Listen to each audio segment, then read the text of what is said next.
No, he didn't. Girl, yes, he did.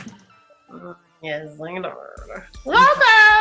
Another edition of Oh No Girl Yes, the podcast. Thanks for watching us on YouTube. Thanks for following us on Instagram, Twitter, Facebook. Thanks for subscribing to Patreon. If you don't know what Patreon is, what be wrong with you? It's where all the happenings happen, but we give more in-depth behind the scenes insight to our Patreon subscribers. So shout out to Patreon. Yeah, we got some new Patreon subscribers in the last couple of weeks. So shout out to you guys for joining the family. I wanted to ask him, how's it going? What you think? I said on my personal Facebook page yesterday, I was like, if LeBron can do this at 17 year 17, I can surely get up and go play tennis in the morning. Because, we were contemplating that. And one of our newest subscribers said, yeah, that's where all the good conversations come from. This is true. We have not failed you yet on the tennis court. It's hard to believe that it's been 17 years for LeBron. So I know my age by athlete's age since I yeah.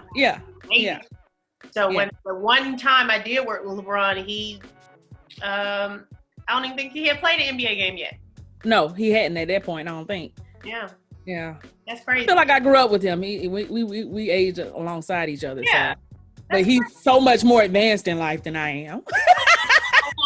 Not really. He's just doing what he chose to do. No, I love LeBron. So yeah. The scale of NBA and millions and superstardom and versus you and all the work you do and everything. It's yeah, no, I know. I'm joking about that. Look, I'm joking. He does, huh? It's about equal. You and LeBron. I feel like his success is my success, though. I take on it. No, I've always been very proud of how he's carried himself, and I've never been into comparing athletes. I always think that's weird to compare athletes. Yeah, greatness is greatness, and you just enjoy it for when it is, and move on to the next great thing. That's probably my greatest disappointment in his career is that I always have to hear about somebody else. Yeah, and I think people who harp on that will look back 20 years from now and be like, you know what, I should have just appreciated him for who he was. Appreciate him. He's a brand new person. I mean, but I believe, I don't believe in comparison to anybody. Like this album was better than that album or this person. Right. Just let everything be. Two things can be great. Two things can be true at the same time. Uh-huh. We're talking about LeBron. They just won a championship. I don't follow NBA at all, but shouts out if you do. But today's topic was it's personal, not personal, universal, not universal. But I saw this Facebook post and I sent it to you, and you just responded, "Wow," when I sent it to you. And I've read it to myself a few times. I've read it to my mom, and I read it to my boyfriend. And so we decided that why don't we talk about this with our audience today and see how many people identify. So make sure we always are looking for your comments and for your feedback on what you think about this. So it's a little bit of a lengthy read, not too long, but I'm going to read it to you. And yes, I'm going to put my glasses on so I can see all the words. Mm-hmm. For those of you who are watching, enjoy the show. All right. Now, this is from someone named Jordan Munch, and I don't know who this person is. These things are just shared on Facebook. Yeah. Okay, it says, the inability to receive support from others is a trauma response. Your I don't need anyone, I'll just do it all myself conditioning is a survival tactic. And you needed it to shield your heart from abuse, neglect, betrayal, and disappointment from those who could not or would not be there for you. From the parent who is absent and abandoned you by choice, or the parent who was never home from working 3 jobs to feed and house you. From the lovers who offered sexual intimacy but never offered you a safe haven that honored your heart. From the friendships and family who always took more than they gave. From all the situations when someone told you, we're in this together, or I got you, but then abandoned you, leaving you to pick up the pieces when it got real, leaving you to handle your part and their part too. From all the lies and all the betrayals. You learned along the way that you just really couldn't trust people, or that you could trust people, but only to a certain point. Extreme independence is a trust issue. You learned if I don't put myself in a situation where I rely on someone, I won't have to be disappointed, or when they don't show up for me, or when they drop the ball, because they always drop the ball eventually, right? You may even have been intentionally taught this protection strategy by generations of hurt ancestors who came before you. Extreme independence is a preemptive strike against heartbreak. So you don't trust anyone, and you don't trust yourself either to choose people. To trust is to hope. To trust is to be vulnerable. And never again, you vow. But no matter how you dress it up and display it proudly to make it seem like this level of independence is what you always want it to be, in truth, it's your wounded, scarred, broken heart behind a protective brick wall. Impenetrable. Nothing gets in, no hurt gets in, but no love gets in either. Fortresses and armor are for those in battle or who believe the battle is coming. It's a trauma response. The good news is trauma is acknowledged is trauma that can be healed. You are worthy of having support. You are worthy of having true partnership. You are worthy of love. You are worthy of having your heart held. You are worthy to be adored. You are worthy to be cherished. You are worthy to have someone say, you rest, I got this, and actually deliver on that promise. You are worthy to receive. You are worthy. You don't have to earn it. You don't have to prove it. You don't have to bargain for it. You don't have to beg for it. You are worthy simply because you exist. And I read that and I said, ooh, who they talking about? We're gonna share this also on the OhNoGirlYes Facebook page, so you can read it. Yeah. I had never, ever thought about it that way. I always saw my independence as one of my greatest qualities, obviously. That I don't need anybody to take care of me. I take care of myself. I'm not looking for nobody to do nothing for me. I don't need you. I want you. I've always been very proud. And that was a part of it. It says, we tout that proudly. But in reading that and having the concept of my extreme independence is a trauma response, I have to agree with that 1,000,000,000%. My parents divorced when I was young. My dad was absent from my life. And I learned how to just roll dolo since I was probably about 7, 8 years old. Don't be looking for nobody. Right. That way, if you're not looking for anybody, you're not disappointed. You're not let down. But you're also not letting anybody in. So that's my initial thoughts. What do you think about that piece? Yeah, that was it was well put together because it touched on so many different areas of our lives. You spoke on it from the perspective of family structure, and I can see it from my perspective of romantic relationships, where that I don't need a man comes into play, because it's like, why allow someone to access to my heart if they're just going to break it, or if I'm not going to be able to trust them anymore. If I stay by myself, I can protect myself. I'm protected. I'm safe. I'll never hurt myself the way somebody else will hurt me. So, and then you don't allow that love in, though, which is the flip side of that. Right. So, yeah. And so I think it touches on a lot. We don't think it's being in battle, but that's what we are. And somebody else may hear it from a platonic friendship standpoint. I mean, and some people hear it from all three angles. I think for me, it's all three, but I know where it started for me. Right. Yeah. A young girl learning how to take care of herself, and not take care of myself in the work of, some people had to go to work as little kids. My mom was a single mom with 4 kids, but she always took care of us. Right. Having this idea of don't look for anybody. And also my mom, and being a single mom and me growing up and watching her, she's remarried now, but she never really dated a lot or never really had men around us like that. And so I just saw my mom be happy and full and complete with just her kids. And she would just say, the Lord and my kids, that's all I need. And I remember some years ago, probably one of the times I was telling my mom I didn't need a man, I don't know. My mom said to me, she said, I hope I didn't ruin you. Like, it's okay to want companionship. It's okay to want somebody. She said, I hope I didn't ruin you by the way I raised you. Yeah. You think on the flip side, I know people whose mama always had somebody there, and that's why they always have somebody there. Because they had a concept that they could just be by themselves and they could be happy. Right. I had that. It's funny because, and I may have spoken about this in season 1. I was raised in a household where both my parents are still married to this day, over 40 years married.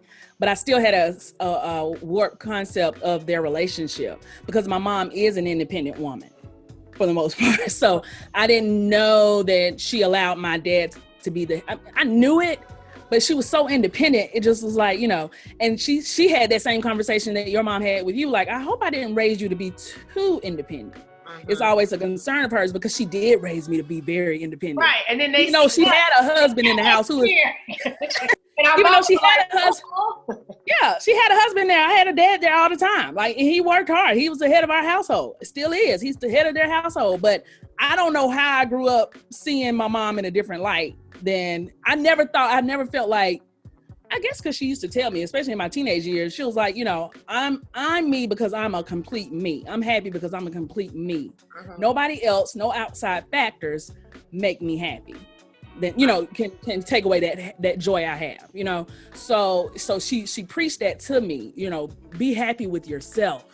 And everything else that you add on just adds to that happiness, as opposed to finding happiness in somebody else. And it's interesting how we do have the different upbringings as far as a single parent versus a married a mom-dad situation who are very supportive of you. That, we got the same lessons, but in different formulas. And so our parents have had the opportunity to see us grow up and be these wonderfully independent women. But at the same time, they do have that fear of like, but it's okay if you wanted to be with somebody, right? Right. And I don't need nobody. I think my mom's main concern was for me to get too attached to someone too soon without living life. Now, I appreciate her for that. Like, I don't fault my mom at all for that, because you can. Yeah, now she like, it's okay to be with somebody. It's okay. You can soften up just a little bit. I think I got the best of it in that. And and it's so hard to tell too, because it's ultimately about what you want, and it's different for different people. So some people may have sacrificed doing that at a younger age, and maybe they pursued their career and were able to establish some things, and then had a family later, or vice versa. The kids get out of the house, then they start their career. Right. So it just depends on what you want. But for me, I feel like I've definitely had the advantage. I have had the advantage of dating and being single and traveling and really only considering myself. So in pretty much 99.9% of any of my life choices, they have never involved anyone else. And I think that's a blessing for me at this point. Now, I'm also at a point in my life where I would like to consider somebody else, or I would like someone else to consider me in their life plan. I would like for someone to say, hey, I'm thinking about doing this. What do you think? Or me saying to that person, hey, I'm thinking about doing this. What do you think? Because at some point you want somebody to feel like they are attached to your journey at some point on whatever level. Yeah. But being so fiercely independent, how good do you think you will be at being less independent? Like, how do you think you'll be able to be dependent? And not dependent, I don't mean like, what you mean. Everything but finding that balance of meeting someone and allowing them in. Yeah. I think it's hard. Especially if you don't feel like you have to respect that person. It has to be someone you like, first of all, someone you respect, because if it's not, then I don't see it working at all. Like, I don't see you being able to, I'm speaking for me. Yeah. If I don't respect you in that way and, respect you to be a part of my journey or worthy of being a part of my journey, then it's not going to work. So that goes across the board, right? You're not going to even really be entertaining. Right. But once you meet that person, I would hope that I would be able to knock some of those walls down, brick by brick. And it's interesting because I'm noticing it in being in a newer relationship, but being older. It's interesting to see how it manifests itself for him and for me. Because it's one little thing he does that is funny to me, but I've noticed it, and I think I do it too, but not as much as him, because he leaves the house every day to go to work, and I don't. Yeah. He'll say, what color do you like, this color or this color? Or what color pocket square? Okay, do you like this? And I know he's been dressing himself his entire life. Right. But now he will consciously ask me, what do I like? He'll send me pictures, we'll FaceTime. And it's like in the back of my mind, I'm like, you know what? But I guess if I was putting some on, I would say to him, so do you think this would go with this better? Or should you had somebody to ask? If I had somebody to ask. I made a joke like 5 years ago. I said, I'm going to start a single line for women for dresses, and none of the zippers will be in the back. Like the buttons up the back of it's like, how was I supposed to put the buttons in to help me? That's when I feel the most single and the most lonely. When you can't put that dress on that you ordered online. And or you can't take it off at the end. Oh, Jesus. That is some kind of anxiety that comes over you when you cannot take a dress off at night. And it's amazing how much you can cinch a dress up your back to try to get to a zipper. No, the zipper industry and the back of dresses is so misogynistic. It's like judging us for not having nobody. Ooh, that's the loneliest I feel, I promise. But it's like little things. That's why I said little moments of he prefers my hair versus my protective styling that I kind of prefer because it's just easier. And so I've been trying to figure my hair out more, you know, and it's little things that if you had asked me, I'm like, my hair, my clothes, I know what I like. And then you get somebody there that offers some feedback. You're like, what do you think about this? And I think it translates into, where should we live? Do you like this house? Well, I like this more than what do you like? Well, what's more important? You that's closer to your, you know, and you start just having this openness. Yeah. But also it still comes to, this is somebody you respect and actually like in the first place. Yes. It starts there. That's key. But as far as my trauma response independence, I've always been, if I point out my relationship with my dad growing up, but my mom used to always get on to me. I remember being as a young girl, and then I remember it a lot in college. I've never been good with saying, yes, please. Yes, thank you. It's just so much easier to say, no, thank you. No, I'm fine. No, I'm good. Yeah. So she would say, it would be something as simple. We would go to the grocery store and she would say, you want a soda? You know, and I'm like, nope, I'm good. And be thirsty, mouth crusty, thirsty. And my mom would get a soda and she would in front of me and drink it. And you sure didn't want to? No, I'm fine. And my mom would say, Eunice, you need to learn how to say, yes, please. Yes, thank you. Yes, I would appreciate that. Yes, I would like that. So my mom, when I was in college, that's when she still had access to my bank account. And she would see that bank account with the tumbleweeds blowing through it. And she would say, you need any money? And I'm like, nope. She said, so you don't need any money? Nope, I'm good. And knowing I was, nope, I'm fine. And she said, well, would you want me to put some money in your account? And even when she would be that direct and say, do you want me to put some money in your account? I was like, no. I mean, you know, you don't have to, but I mean, if you wanted to. And my mom would say, this is how much she would torture me because she wanted me to learn how to say, yes, please. Yes, I need help. And she would say, well, if I was to put money in your account, how much would you need me to put in there? And she'd probably look at it and say negative, you know, half how much it was, right? And I'm like, I mean, whatever. I mean, I wouldn't even ask you to put no money in it. And she would say, so should I put $1 in it? Okay. Oh, your mom was so funny. I'm like, $1, that's fine. Oh, okay, $1, that's fine. I mean, you don't even have to do it, but $1. Funny. And I would be sitting there dying, needing help from my mama, and her knowing I need help, and me still not being able to ask or even receive it when it's being offered. And you know, I still have that issue to this day, where somebody say, "Oh, well, I can help you do this," or "I help you," and I'm like, "No, I'm fine. I wouldn't want you. No, I wouldn't ask you." Yeah. Well, I know you didn't ask. Right. And reading that, I realized, no, it's not because, oh, I'm so strong. I'm so scared. Right. I'm so afraid. Yeah. That I look like the world's strongest woman, but it's based on all the stuff that wouldn't be considered superwoman. Yeah. Yeah. It's based on my fear of kryptonite. It's not based on my immunity to it. Right. It makes sense. I think that's also, I've spoken about that on a previous episode about my ability to cut people off. It's not because I'm so strong and I don't have feelings. I'm so sensitive that once you hurt my feelings, I'm good on that. I don't ever want us to ever potentially have to ever have this moment again. Yeah. So when I see people in relationships where they have multiple challenges, I'm like, she just like getting her feelings hurt. Like I'm like, that's what you go to, right? Ooh, she must really enjoy getting her feelings hurt. Whereas me, you hurt them things one time, man, woman, and child. You ain't never. Oh no, they hurt my feelings. I don't even talk to them no more. But it's interesting to realize that we do have several trauma responses, and some are positive and negative, but sometimes we tout some as positive when they might actually be negatively rooted.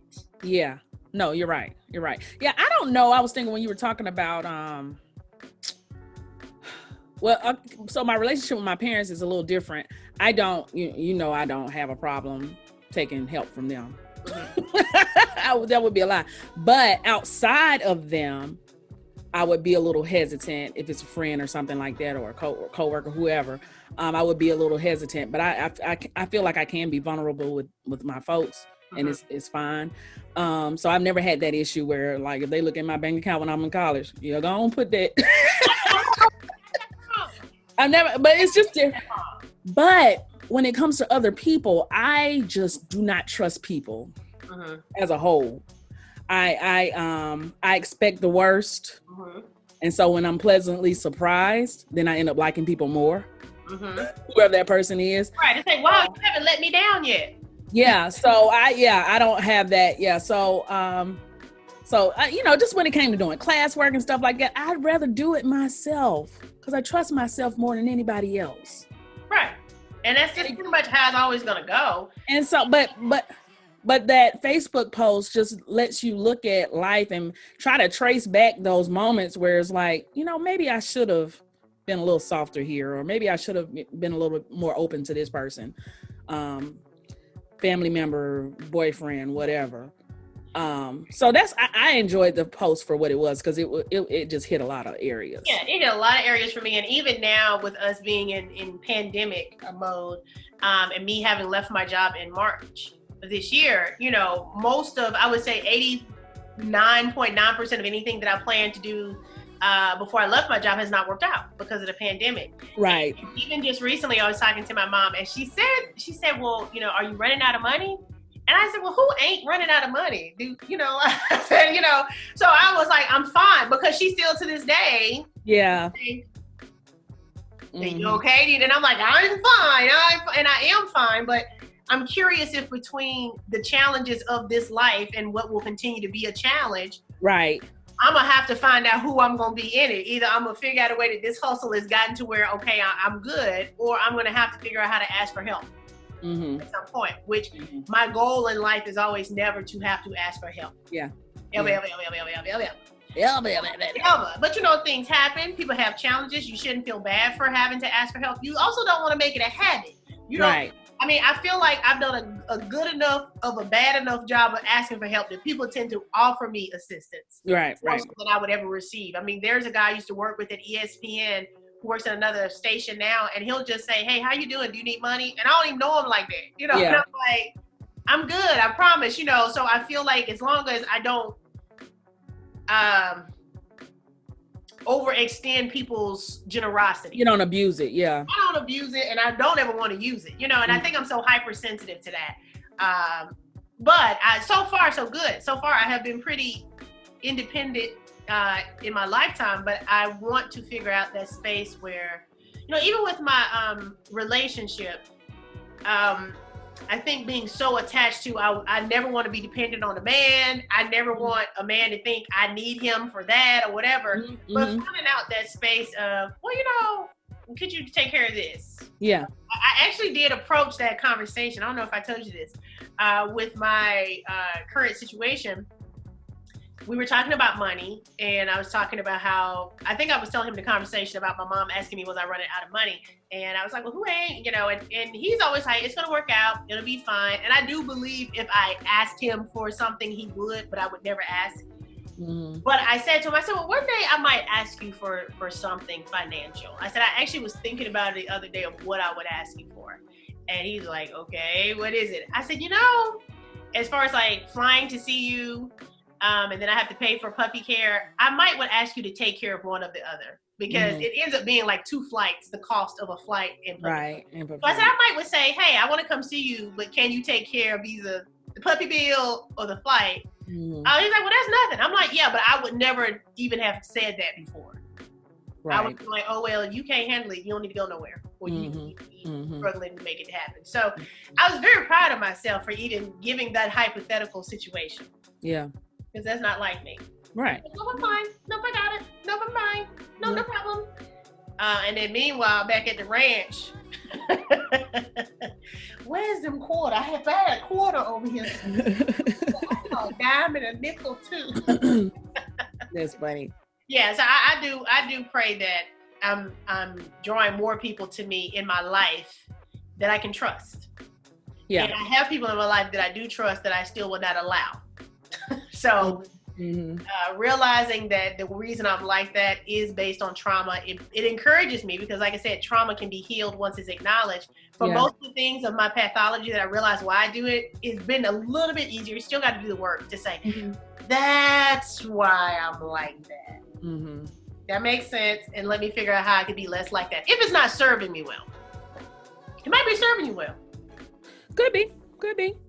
But some areas of it, but yeah. Keeping people out too. Mm-hmm. So are walls built to keep people out or to keep people in? Mine are built to keep people out. Majority. I don't know. Yeah, I don't build walls to keep people in. You don't want to be around me, you can go.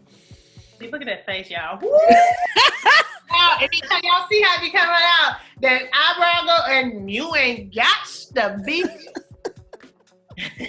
What is that? What is that? Aunt Elster, sucker. Was